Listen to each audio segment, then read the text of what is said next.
I'm Tobi. Okay, hi Tobi. Hello. How are you? I'm okay, thanks. How are you? I'm okay. That's good. So, this interview is called Flaws. And the first question is, what flaw about you do you hate? The flaw I hate about myself is that I overthink and I don't believe it when I'm actually doing well. And I'm so hard on myself. I think that's the flaw I hate about myself because it's very bad. Yeah. Do you think it affects the people around you? No, it doesn't affect the people around me, though it does affect the relationship I have with them because automatically I do like self sabotage and I get in my head. I'm like, oh, what if they're just lying to me? Like, I'm just being delusional when they say certain things. But I'm like, I think it does. I think it doesn't actually affect the relationship. It affects my perception of the relationship. So I think it's something that it's completely not. Yeah, I think that's what Okay, it is. second follow up question. How do you counter that self sabotage? Hey, I don't know. I don't want to say because I feel like the word nonchalance is just used very, very freely and very carelessly these days. I just feel like, but I've just had an element like I don't care to a certain extent that I control what I can control, and I feel like at some point I'm like, it is what it is. I'm not gonna force myself to be in someone's life, and I'm also not gonna force people to be in my life as well. So I just back it out. I'm like, it is what it is, whether they go or not. It's very toxic to say whether people go or not because some people are here in our lives for a very good reason. But I've just been to the point where like, if you want to stay in my life, you can. If you don't want to, bye. Do you think there are certain flaws that other people have that kind of project onto you?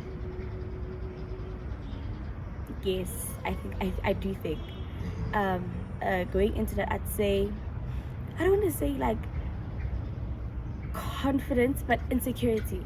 I feel like some people's insecurities end up falling onto me as well because the type of person I am, I like pouring into people. So if a person's like, "Oh, I'm not okay," and stuff like that, whether it be relationship, friendship, I'm constantly pouring into that person to make sure that they're okay. Then I lose so much of myself because I'm constantly making sure that everybody else is okay. Then I forget that, oh girl, you got yourself. So I think, yeah, that's a very big one. It's a very big flaw that falls into people because I feel like it's difficult to trust what other people say to you if you yourself don't trust yourself. So if you're trying to fix something that is beyond you, you lose elements of yourself that you can't control as well. And now you have to start again. And now you have to create it again. That now you're literally building a foundation because you gave someone else your foundation. What is the last conversation that you had with someone that hurt you?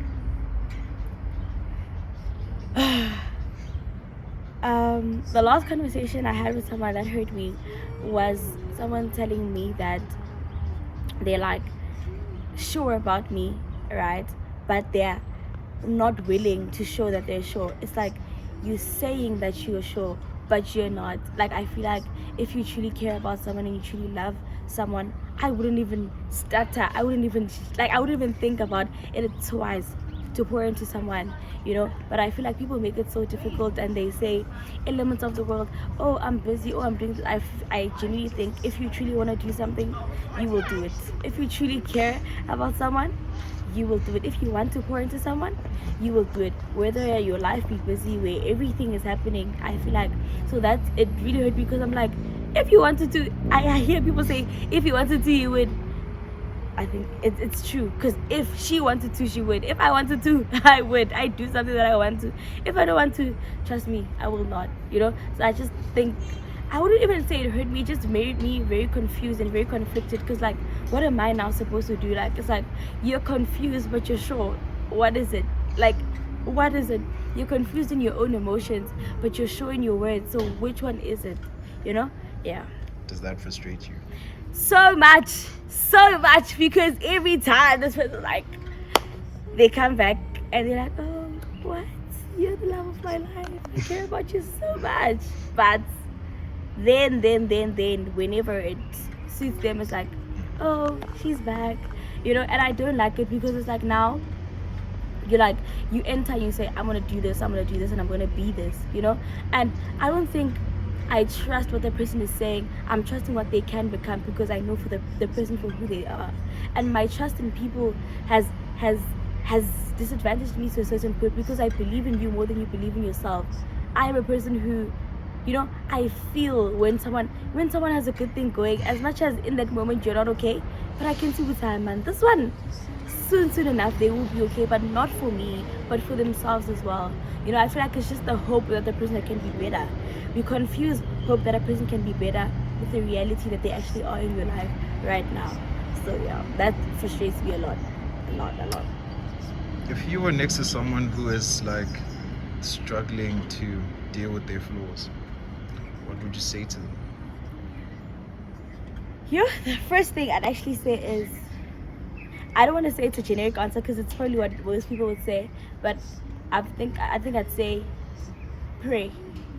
It's supposed to be the first thing that we do, but it's usually the last, or we don't do it at all. But firstly, pray. Secondly, which is like close enough as well, as it's like a runner up with prayer, but nothing could ever be a runner up to God anyway.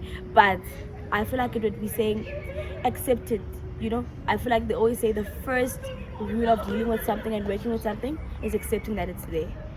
I don't think you can greet a dog that you can't see. I don't think you can pour into a bottle that is not there. Whether the water be there, but if the bottle is not there, there is no water that is getting poured into that bottle, right? So I feel like accept it is what it is.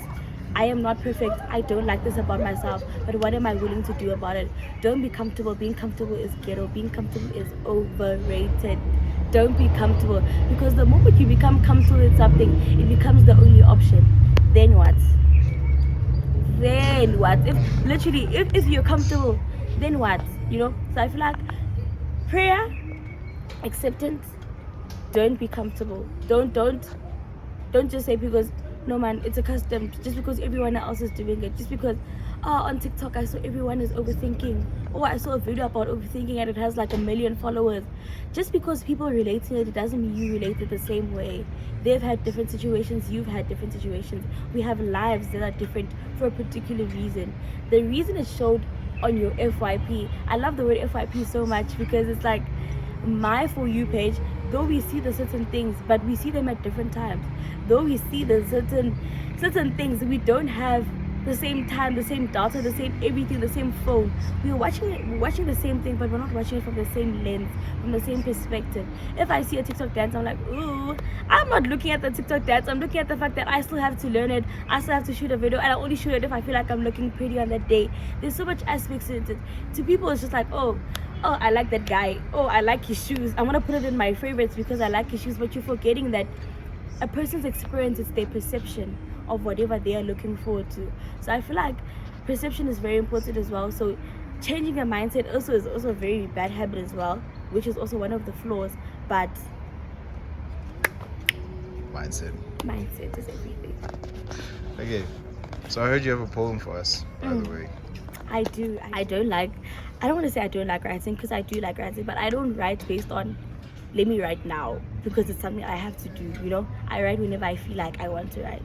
So this was at a point in my life where I was just, I wasn't chilling, hey? I was just living and not even good. I was just, you know what, it is what it is, right? So this poem is titled Still a Kid, right? So it says, still a kid. An artist once said something about still being a kid and choosing to move on. But sometimes I wish I could go back to when a smile was still a smile, when a hug was still a hug, and when the sun was still a sun. Because now what used to be a smile is a mask. What used to be a hug is just a passage for a stab in the back. What used to be a sun is now just a heat that burns our souls from within. Where's the ice, they ask? What ask? What ice, I ask them? Ice that was once cooling is just something that melts and drips, representing the melting of our souls. I just wish where I was still a kid, but the illusion of moving forward is actually the one pulling me back to my undealt trauma. Tobi. Thank you so much.